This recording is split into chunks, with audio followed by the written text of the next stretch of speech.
What's up, everybody? Welcome to the Existential Stoic Podcast. I'm Randy. That's my buddy Danny. What's up, Danny? What's up, Randy? Yeah, so we're changing up the intro today because I didn't exactly know any questions to ask people about this to begin with. But That's all right. I had this idea for an episode because, with existentialism, with stoicism, we talk a lot about death, how that's Yeah. imminent. It's like almost guaranteed, that and taxes. So, I mean, it's 100% guaranteed. what, taxes or death? Oh, No, I'm kidding. really, death. Uh, Yeah. yeah. So, anyways, we're all going to die. And I heard this quote. I heard it from Steve Harvey, but he attributed it to T.D. Jakes. And the quote said, "I would hate to die and never do the thing I was born to do." And this is something that really struck me because, I get distracted. I'm sure a lot of other people get distracted too. And I'm going to die one day. I have a limited amount of time on this earth, but it would seem to be essential to really do what I was put here to do. So it kind of brings two things about. One, what am I born to do? And two, is there actually just one thing? Is there actually something? Is it predestined? All of that stuff. So we're going to be talking about all that stuff today. But to begin with, Dan, Yeah. what are you going to say? I was, I was gonna say that. I think you're right. That question's a good one though for existentialists and Stoics too, because I think that's part of the reason why they emphasize death so much and acceptance of death and being aware that we're going to die. Because it's like, especially in this time period, I think people were a lot more familiar and comfortable with death back in the past because people died constantly, dude. Like, people had 12 kids and like what, five of them made it to adulthood, and then like you Mm-hmm. died because you get kicked by a horse or something, or whatever. Things happened all the time. Death is a part of life, but it's not so much anymore. There's so many interventions. Life is so prolonged. I mean, people are 70, they have a major surgery, and they're still fine for decades. It's crazy. We've extended life so long in many cases. So I think it's something that we can easily sort of ignore. But by ignoring it, we also we get rid of that sort of immediacy, the importance, and the value of this life. I think that's also part of it, is recognizing that this is important because it's one chance and it's short. It's not going to last forever. So I shouldn't just do stuff that's not important. I shouldn't do stuff that's not for me. And I think that's a good point. Yeah. Yeah. So I mean, there was a time in my life where like I heard this saying that you have to do what you have to do until eventually you get to a point where you can do what you want to do. And there was definitely a phase in my life. I know you're like, that's not true. I like that one. Sounds terrible. Yeah. There was definitely a phase in my life where I felt like I had to do what I had to do. Like, growing up, I felt like I had to do good in school. I had to go to university. And then once I was out of university, I had to pay off student debt and I had to be like a good upstanding citizen, and I had to get married and buy a house and all this stuff. And it wasn't until I had done most of that stuff and was very, very unhappy with my life that I got to a point of recognizing, okay, what is it that I'm supposed to do here? What do I want to do? I think that's the hard question though, right? Because it's like, I think and you're right. I think for a lot of us, we do get stuck in these perceived obligations, these social or cultural values that we get caught up in, of what is worth, what is a good life, without ever really thinking about it ourselves, especially when we're young. It's hard. It is hard. And like that idea that you can do anything, it sounds like a nice thing in theory, but in reality, it's like, well, I got to pay bills. I got to eat. And it's like, yeah, you do. I mean, you do. So yes, it is true that like, you might have to work a job that you don't like, or you might have to do something just to make ends meet, but that doesn't have to be the only thing you do.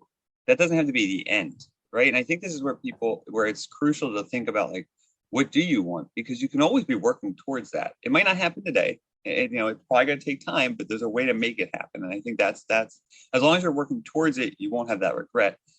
You're building that life that you want. You're building that life that you can be proud of, Yeah.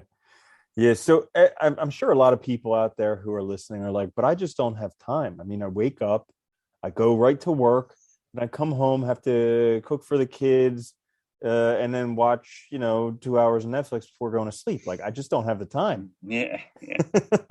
Yeah.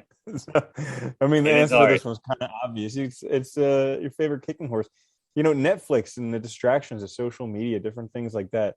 Because all throughout the day, there are little moments that we probably get distracted looking on Facebook or Instagram or something like that. And if we actually check how much time over the course of a day, it probably adds up to about an hour.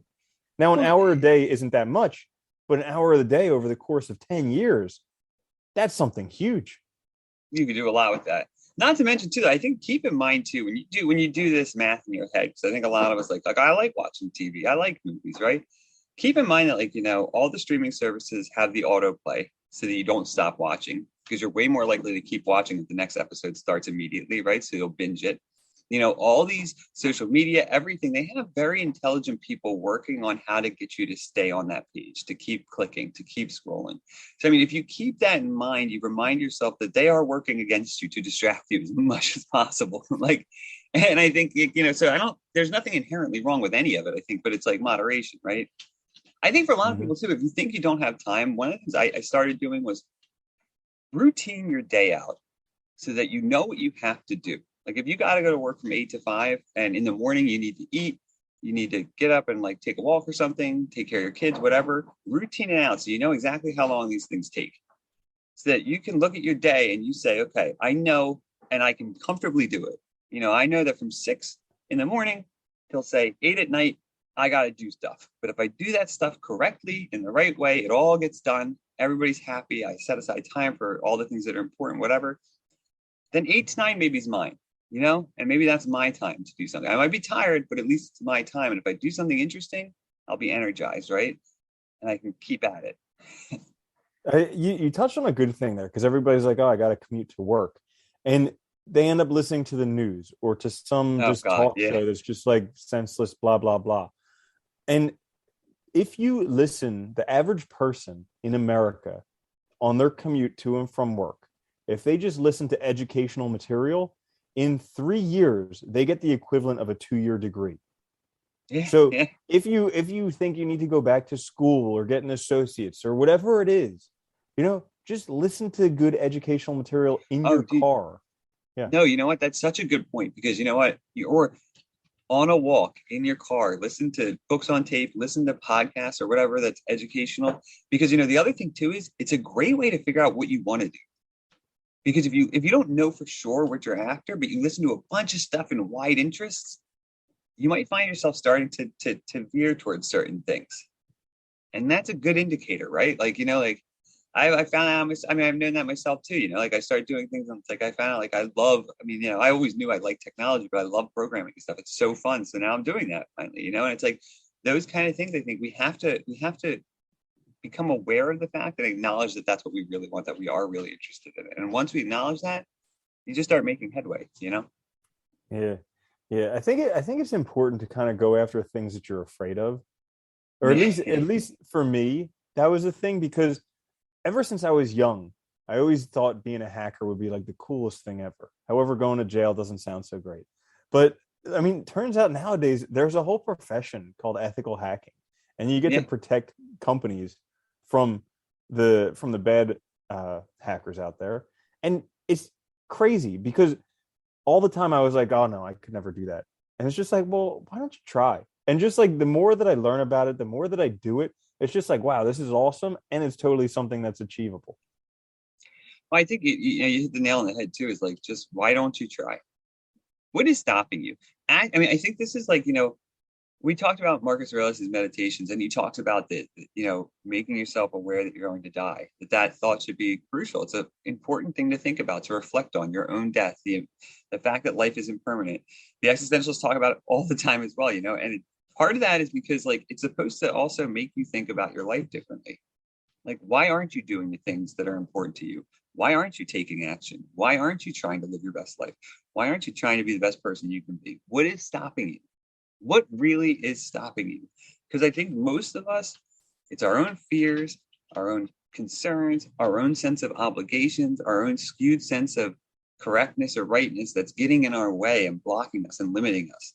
But if we really just try, and yes, And the other hard part is, yes, you have to stick to it because your progress might not be immediate. Most of us are like, wait, I watched a YouTube video and I wasn't perfect at it that second, so I gave up. And it's like, well, yeah, dude, you're trying to learn a skill. It's going to take a while, but you can do it. And I think that's that's the other side of that. It's trying to be, really attentive to the fact that you can do anything. If somebody else is doing it, you can do it.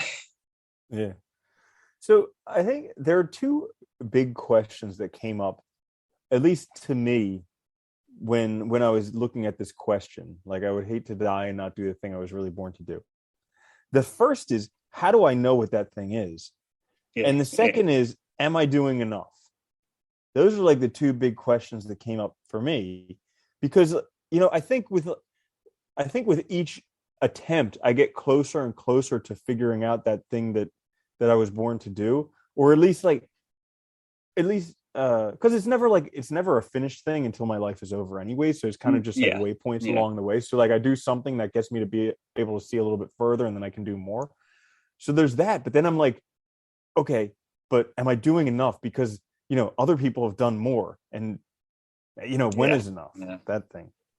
What do you think? I think starting on that question, the second one, maybe is more important for now, because dude, the when is enough. I've thought about that a lot. And it's like, you're right. If you're doing it right, it's going to be until you die, basically. I mean, I think about all my idols, the thinkers I really admired, people I really admired. They never stopped until they literally couldn't do it anymore. Nietzsche literally collapsed. And, that was it. It's like after that, he couldn't do it anymore. He still tried, but couldn't. I mean, it's like, so I think there's this drive to keep going.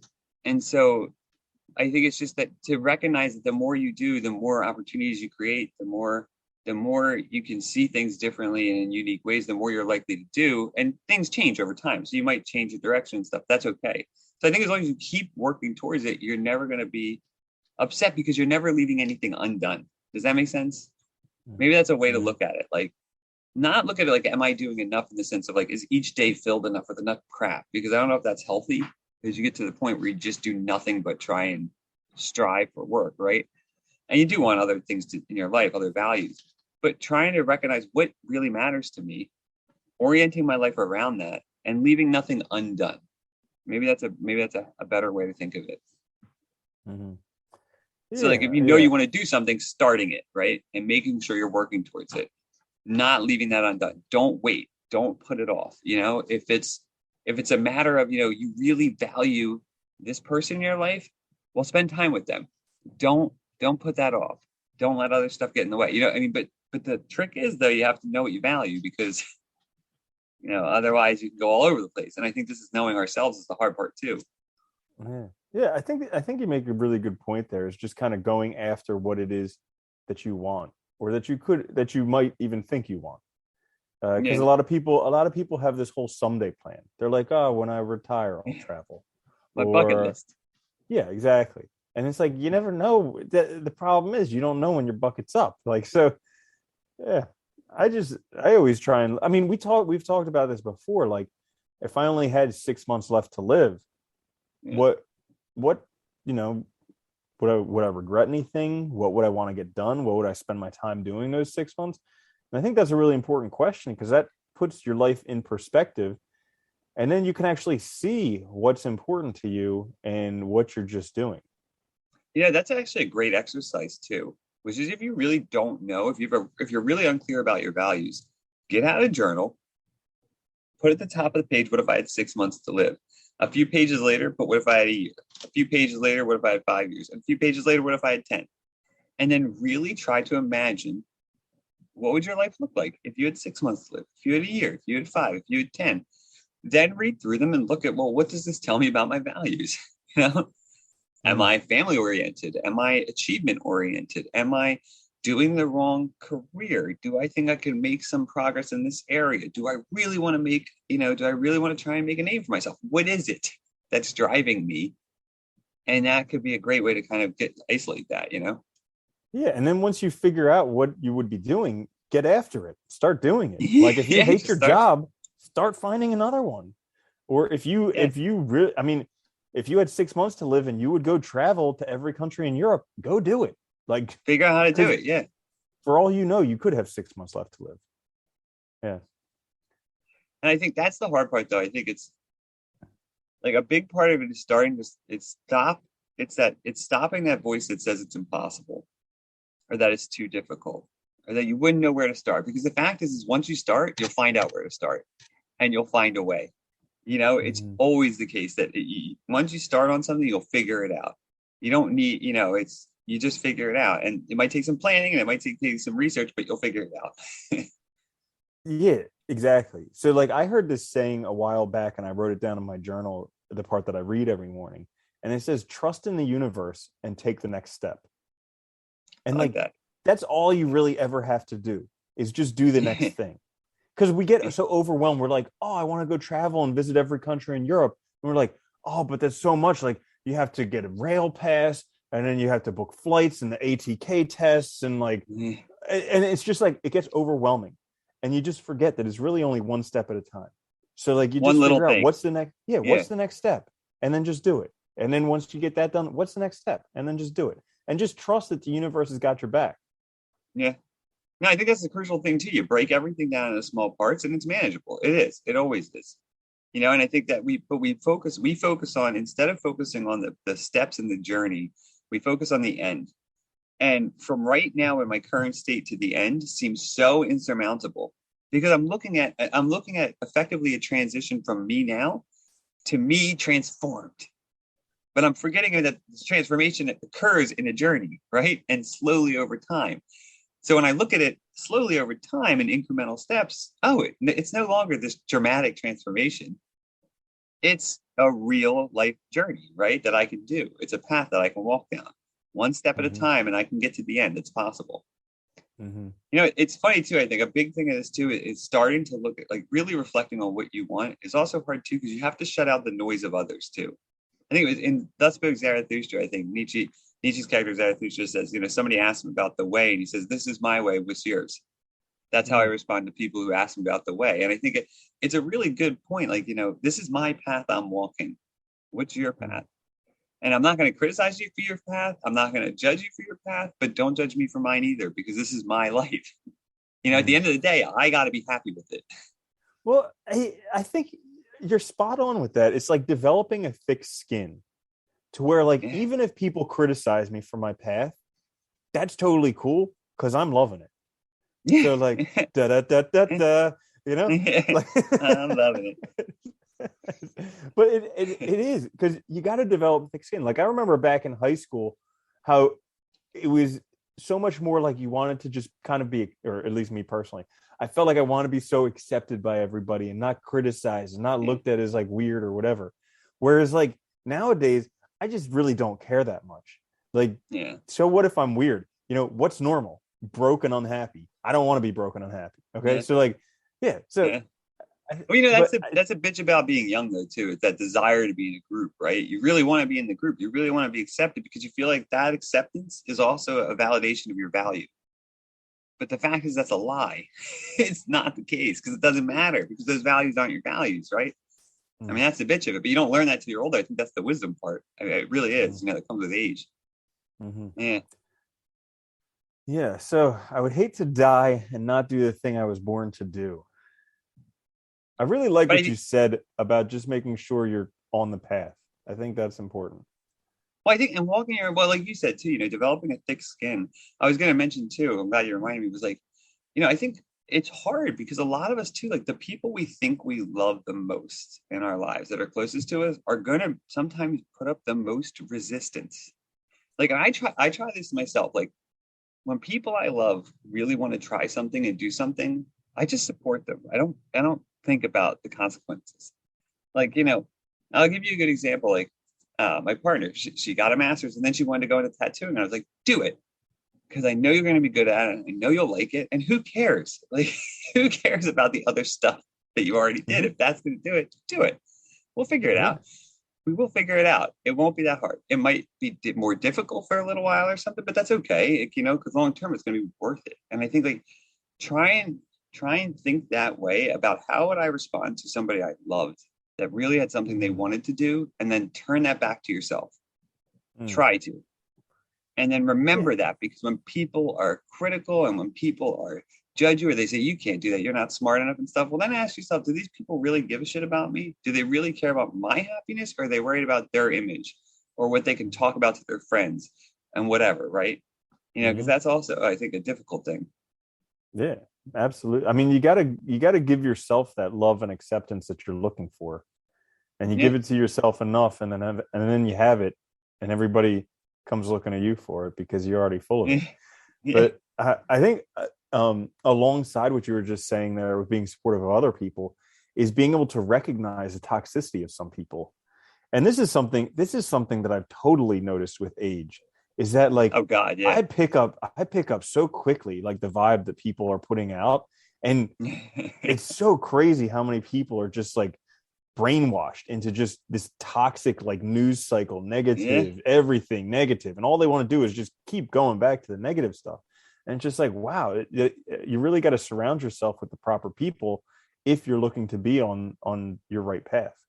Well, that's the trick of it, right? You guys surround yourself with people that are supportive, where it's reciprocated, and where their attitudes are in the right place, that they're in the right frame of mind, and they're doing the same things you're doing. And that's hard. It's difficult. It is. All of these things are hard. None of them are, I should say, easy in a sense. They sound easy, and they should be. It's unfortunate, but it is what it is. Mhm. Just because I'm thinking about that, I do want to bring up one other thing. When he talks about the free spirit, and he has those three metamorphoses in that work. We talked about that before.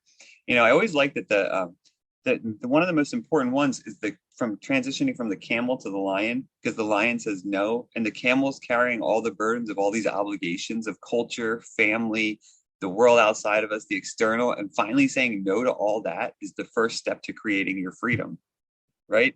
And I think that's important, that you have to say no to all these perceived obligations, perceived self concepts that you apply to yourself, perceived notions of value, because you have to figure it out yourself. And that's the hard part. And I think, and it's not always a quick process of like just rejecting everything. It's not always that simple. But a lot of times I think it's incremental and it snowballs. But once you start doing it, you start realizing that you are an agent. You have an intentionality, agency. You can make your own path. And once you start doing it, you start doing it more and more effectively, and it becomes more and more easy over time. That's a great point, and I'm always reminded. I don't remember what the situation was, but probably like a dozen or more years ago, I was up against something where I had this obligation, and you said to it, "Well, if you didn't have the obligation, would you still do it?" And the answer was clearly no. And you're like, "Well, then don't do it." Right? And it was Who just it was just cares? like a light went off. Like I was just carrying this burden for such a long time, and I'm not saying shuck all responsibilities, but it's like some things in life, like you're saying, the transition to the line, you have to be able to say no, Yeah. even Yeah. if you made commitments previously and they're just not in line with what your life is Yeah. now. Sometimes you just need to say no and accept the Dude, responsibility of breaking those commitments.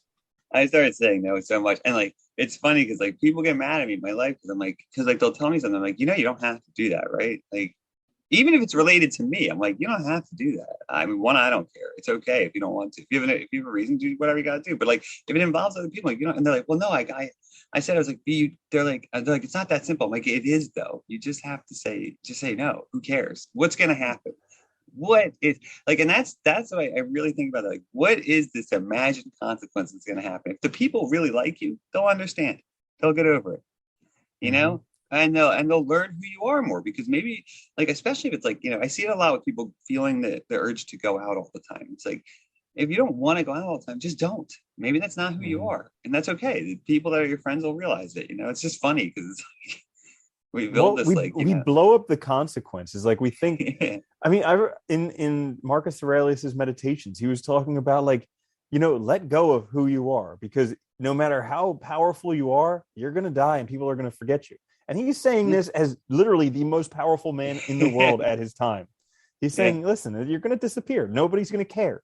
Like the Earth is around for literally a blip in the lifetime of the universe. So all the consequences that we think that we have, and granted, they feel big, they feel Yeah. very, very big to you, but in the grand scheme of things, they're not that great, and chances are you'll be able to get through it. Well, and that's the point of perspective, right? It's keeping that perspective or returning to that perspective when you need it. that broader, larger life perspective, because I think the proximity to our own problems makes us overblow them, makes us imagine these huge, overwhelming burdens, right? I ran into that problem with my student loans, right? Where I got to the point where I was afraid to even call the companies to deal with it because I just didn't want to address it, right? I was just denying it. But once I started dealing with it, it gets dealt with, right? It's like it's so much easier and you feel so much better. But we work ourselves up, we imagine this crap, and then we just don't, we basically burn ourselves out and make ourselves so overwhelmed that actually we make ourselves like what is it, impotent, unable to Mm-hmm. act at Yeah. all. And I think that's Mm-hmm. it's the worst part. So getting that perspective back, and I think that's why he reminds himself all the time, like at the end of the day, it doesn't matter. And I mean, that's Yeah. what I always admired about the Stoics and the existentialists is that mindset. Like, we are going to die, And and it's what's probably nothing afterwards. So take advantage of yeah. this life. Well, like, what's the crazy part is, like, we say that, people want to leave a legacy. And so he wrote the Meditations. He left his legacy, but he's still dead. Yeah, I think a lot of people forget that. He's still dead. Like, every problem that he ever had is gone. And every bad thing that he ever thought was going to happen is done. So, like, even though we have his writings, he's still dead. So what are you yeah. waiting for? Well, it's funny. Like we get caught up in wanting to, we want to immortalize ourselves, right? So what are the things we do? We try and reproduce. We try and make a name for ourselves by achievements of great works. We try and gain power and recognition, right? But all those things, again, don't matter. Once you're dead, you're still dead. You're still gone. Even if your name lives on, you don't know what it amounts to.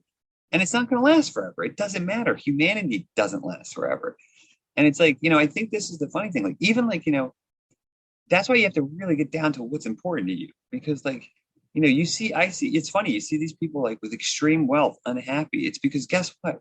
Just collecting money, you're not going to take any of that shit with you either. None of the crap you buy is going with you when you die either. None of it. The fact is that what makes this life good is the meaning you give it. And if those things really aren't meaningful, it's not going to be anything. You'll still be left wanting. Yeah, absolutely. I like, when I get the opportunity, I go sit in a cemetery and I look at all these tombstones, and I try and wrap my head around the notion that all of these people at one time were just as alive as I am. And like, Yeah. one day I'm going to be just as dead and gone as they are. And it's like, it's crazy because it's not something that I can say I've been able to wrap my head around, but it's like, it it's just crazy that, the time that we have is so limited. We all think like, And oh, we, average life expectancy 72, whatever. I still got 40 plus years. And it's like, do you I though? don't know. Yeah. I don't know.